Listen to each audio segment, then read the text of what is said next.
ও পয়গম্বর, আজ আমার কাছে আয়েশা ওই বৃদ্ধা ডাক দিয়া বলে, ও আবু বকর, তোমার কাছ থেকে যে আমি কাপড়টা আমি খরিদ করেছিলাম, এই কাপড়টা আমার কাছে পছন্দ হয় না, তুমি এই কাপড়টা আমার কাছ থেকে ফেরত নিয়ে নাও এবং এর বিনিময় আমাকে আমার টাকাগুলা আমার কাছে আবার ব্যাক দিয়া দাও, ফেরত দিয়া দাও। ও পয়গম্বর, আমি ওই বৃদ্ধার কাপড়টা আমি নিয়ে ওনার টাকাগুলা আমি ব্যাক দিয়া দিলাম। তাহলে পয়গম্বর এবার জানায়া দেয়, তাহলে আপনি আবার কেন কান্না করতেছেন? তো এটা তো সঠিক কথা, তাহলে আপনি কেন কান্না করেন? আবু বকর এবার জানা দেয়, ও পয়গম্বর, আমার আল্লাহ তো জানা দিয়েছেন কিয়ামতের ময়দানে যে নেক আমল আমার আল্লাহর কাছে উপস্থিত পেশ করবে, ইন্নাল্লাহা আশতারা মিনাল মুমিনিনা আনফুসাহুম ওয়া আমওয়ালাহুম বিআন্না লাহুমুল জান্নাহ। আল্লাহ পাক রব্বুল আলামিন জানায়া দেয়, হে আমার আদরের বান্দা বান্দির দল, আমি আল্লাহ তোমাকে বানিয়েছি আমার ইবাদতের জন্য। আমি আল্লাহর ইবাদত করবা, আমার কাছে ওই নেক আমলগুলা আমার কাছে হাজির করবা। আমি আল্লাহ পাক রব্বুল আলামিন ওই নেক আমলের দ্বারা আমি আল্লাহ তোমাকে জান্নাত দিয়া দিব। আল্লাহ পাক রব্বুল আলামিন এই আয়াতে কারিমার ভিতরে স্পষ্টভাবে জানা দিয়েছেন। অতএব তাহলে আমরা বুঝতে পারলাম আল্লাহ পাক রব্বুল আলামিন আমাকে আপনাকে নেক আমল ছাড়া জান্নাত দিবে না। তো এই নেক আমল করার জন্য আমার আপনার কি করা প্রয়োজন? আমার আপনার প্রয়োজন আল্লাহ পাক রব্বুল আলামিনকে রাজি খুশি করা, আল্লাহ পাক রব্বুল আলামিনকে সুন্দরভাবে তার নীতিমালা অনুযায়ী চলা। আমি আপনি যদি নীতিমালা অনুযায়ী চলতে পারি, আমি আল্লাহ পাক রব্বুল আলামিনের যদি হুকুম আহকামগুলো আদায় করতে পারি, আল্লাহ তাআলা এর বিনিময় বিনা হিসেবে আমাদেরকে জান্নাত দিয়া দিবেন। কারণ আল্লাহ পাক রব্বুল আলামিন কালামুল্লাহর ভিতরে জানা দেয়, হে আমার আদরের বান্দা বান্দির দল, তোমরা আমার কাছে যখন আসবা নেক আমল করিয়া করিয়া আসবা, এবং কবরের ভিতরে যখন যাবা নেক আমল নিয়া নিয়া তোমরা কবরের ভিতরে যাইও। পরিপূর্ণ মুসলমান না হইয়া আমি আল্লাহ পাক রব্বুল আলামিনের কবরে আসা যাবে না রে বান্দা।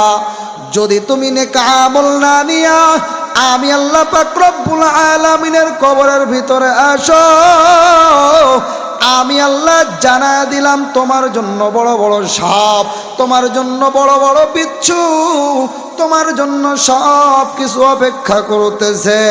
অতএব আল্লাহ জানা দেয়, নেক আমল যারা আমার আল্লাহর কাছে নিয়ে যাবে, আল্লাহ পাক রব্বুল আলামিন তাকেই জান্নাতের ভিতরে দিয়া দিবে।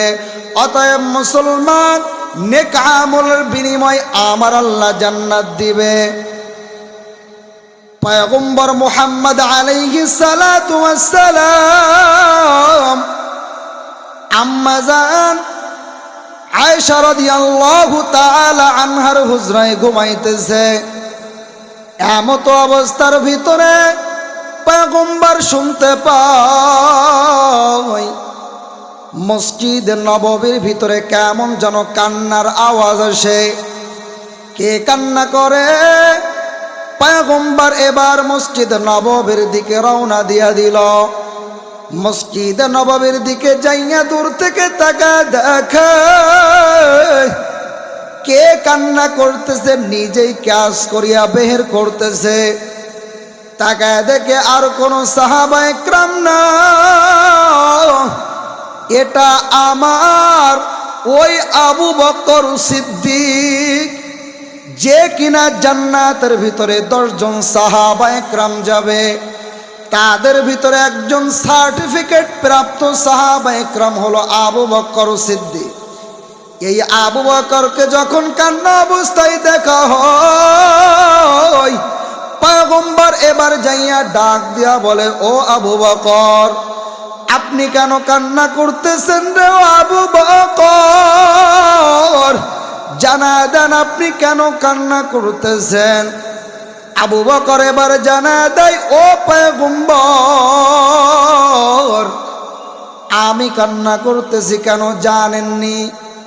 আল্লাহ পাক রব্বুল আলামিন সূরা তাওবার ভিতরে 111 নম্বর আয়াতের ভিতরে আমার আল্লাহ জানায় দেয়, ইন্নাল্লাহা আশতারা মিনাল মুমিনিনা আনফুসাহুম ওয়া আমওয়ালাহুম বিআন্না লাহুমুল জান্নাহ।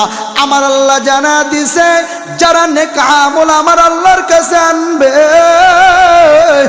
আমার আল্লাহ এই নেক আমলের বিনিময় আমার আল্লাহ তাকে জান্নাত দিয়া দিবে। আর যারা নেক আমল আনবে না, তারা জাহান্নামের ভিতরে পয়রা যাবে। এ আবু বকর, আল্লাহ তো এটা তোমার জন্য সুসংবাদ জানায়া দিছে, তাহলে তুমি কেন কান্না করো? এ আবু বকর, তুমি আমাদেরকে জানায়া দাও। আবু বকর এবার বলতেছে, ও পয়গম্বর আমার, আপনি জানেন আমি একজন কাপড় ব্যবসায়ী, আমি কাপড় বিক্রি করিয়া করিয়া আমার জীবিকা আমি নিজেই পালন করিয়া চলি। ও পয়গম্বর, আমি একজন কাপড় ব্যবসায়ী হওয়ার কারণে আমি কিছুদিন আগে এক বৃদ্ধা মহিলার কাছে আমি কিছু কাপড় বিক্রি করেছিলাম।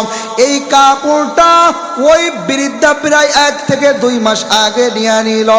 কিন্তু ও পয়গম্বর, আজ আমার কাছে আইসা ওই বৃদ্ধা ডাক দিয়া বলে, ও আবু বকর, তোমার কাছ থেকে যে আমি কাপড়টা আজ আমি খরিদ করেছিলাম, এই কাপড়টা আমার কাছে পছন্দ হয় না। তুমি এই কাপড়টা আমার কাছ থেকে ফেরত নিয়ে নাও এবং এর বিনিময় আমাকে আমার টাকাগুলা আমার কাছে আবার ব্যাক দিয়া দাও, ফেরত দিয়া দাও। ও পয়গম্বর, আমি ওই বৃদ্ধার কাপড়টা আমি নিয়ে ওনার টাকাগুলো আমি ব্যাক দিয়া দিলাম। তাহলে পয়গম্বর এবার জানায় দেয়, তাহলে আপনি আবার কেন কান্না করতেছেন? তো এটা তো সঠিক কথা, তাহলে আপনি কেন কান্না করেন? আবু বকর এবার জানায় দেয়, ও পয়গম্বর, আমার আল্লাহ তো জানা দিয়েছেন, কিয়ামতের ময়দানে যে নেক আমল আমার আল্লাহর কাছে উপস্থিত পেশ করবে, আমার আল্লাহ তার বিনিময় তাকে জান্নাত দিয়া দিবে।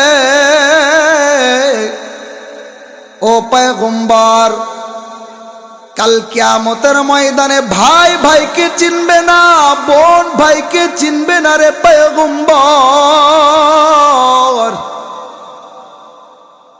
সমস্ত নবীরা পর্যন্ত ওই দিন নাফসি নাফসি করবে। আমি আবু বকরের কি অবস্থা হবে আমি নিজেও জানি না।